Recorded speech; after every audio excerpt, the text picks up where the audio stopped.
And it is a cancer eating away at the very structure of who we are as Canadians, the whole homelessness issue on the street level.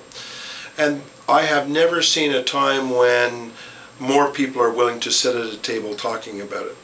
You know, in Victoria you have a coalition, so you have the business, social services, the mayor, you know, business people. But the government also has just run into this massive deficit. You know, so the will to change, we also need a political will. Boy, I think if we came up with a political leader that had a vision of ending poverty, he would probably, or he or she would be the most famous leader in our history. Someone with a vision that says, okay, yeah, we have a lot of problems, yeah, General Motors, but what if they would have poured the money they poured into General Motors, is that justice, into the people that were hungry? I mean, go to the mustard seed on a Wednesday and watch the mums with the little kids in their hands. And that just draws tears to my eyes because they haven't got enough to eat. And yet another building is going up. I hear we're going to fix in Victoria. Oh, I'm so glad of this. They're going to fix the roundabout getting on to going to the airport for us people that drive cars at a cost of $10 million.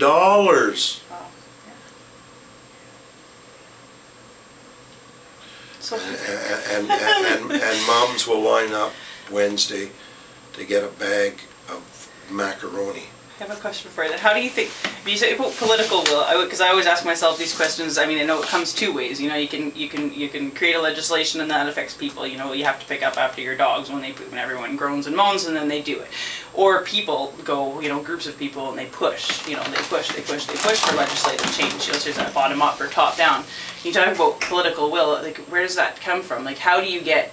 Because for someone like me, that's just as atrocious as it sounds like it is to you to spend the money on a roundabout. But why isn't everybody up in arms? You know, because it wouldn't happen if everybody was up in arms. If everybody was going, you know, we're not going to put up with that. We want the money here. You know, we can start making, you know. It's just an historical answer. Yeah.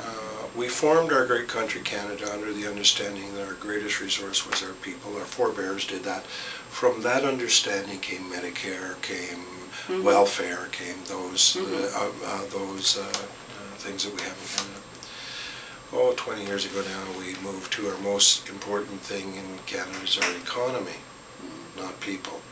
So that was a major shift from things to that. That over a 20-25 year period has moved Canada into the same type of thing as the United States. If the stops, don't walk on my grass, and I'm going to be okay, and I won't walk on your grass. You know. Yeah. Let's talk about my brother who is in Ottawa and is a plumber.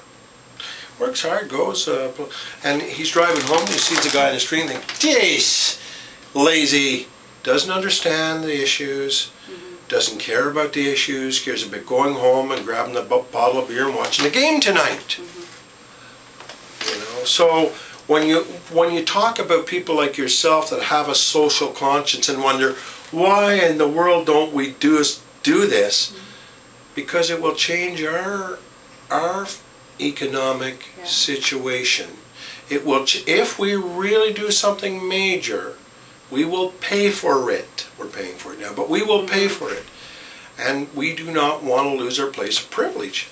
So how would you shift it? Like, obviously, what do you shift it? And for you me, you need a political will to shift. You need a leader that's going to come around and say, it's a shame the type of poverty we have in a first world country, and we are going to solve that. And that's going to cost money, and you do that in many ways. There's many ways of doing that. But unless you get that political will and some money put into that, you know, this is what I hear. I'm going to have a course on nutrition for the mums on welfare so they'll know how to cook. Well, come on, give me a break.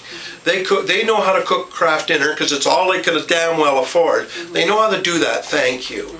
Give them some money so they can put some food on the table. I mean, I get, well, what we should do is have a literacy course at our place for a lot of them are illiterate. In some ways, it's a good idea. But what about a house for them? What about a clean pair of socks? A clean pair of underwear? I keep on telling students after students that I talk, we take so much advantage. We walk into our bathrooms, we don't even think of the toilet paper. Well, when you haven't got it and you're out there, you think of it. You think of it. When you haven't washed your clothes in 3 weeks and you slept in them, because you're not safe without sleeping with your clothes on. You know, it creates a different, you know. So I have a question. If you had if you had the political will. Say you have the money, you have the person, you have the political will.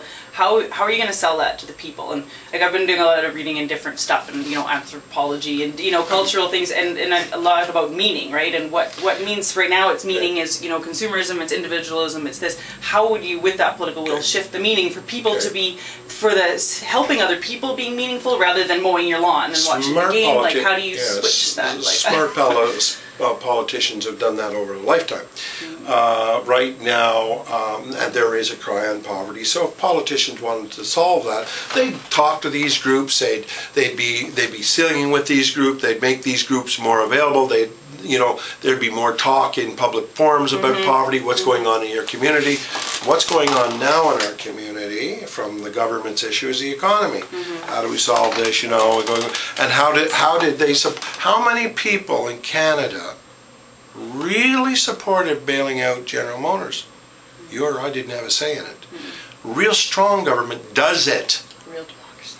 I won't go there either. Real strong government does it. We haven't got strong government. We got unless, because the General Motors were bailed out without a word from you and me, the taxpayer.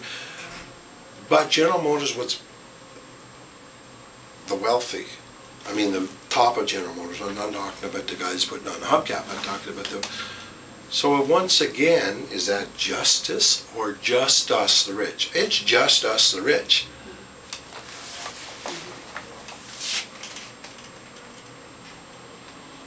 Yeah. I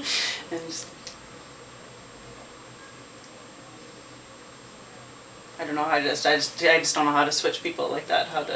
When I walk around, I look at things and I think about it, and I don't know how you would change what means something to somebody. Why would they want to reach out, or how do you change the perspective? I mean, you can start when they're young, but that these people aren't there because they deserve it, because they did something wrong, because you get all those, like you say about the the plumber that looks and they'll get a job, and or look at the big structure, and it's like some things are legitimate and some things aren't. Like with the law, some things are the law and there's a reason there's a law, and there's a reason other things are illegal.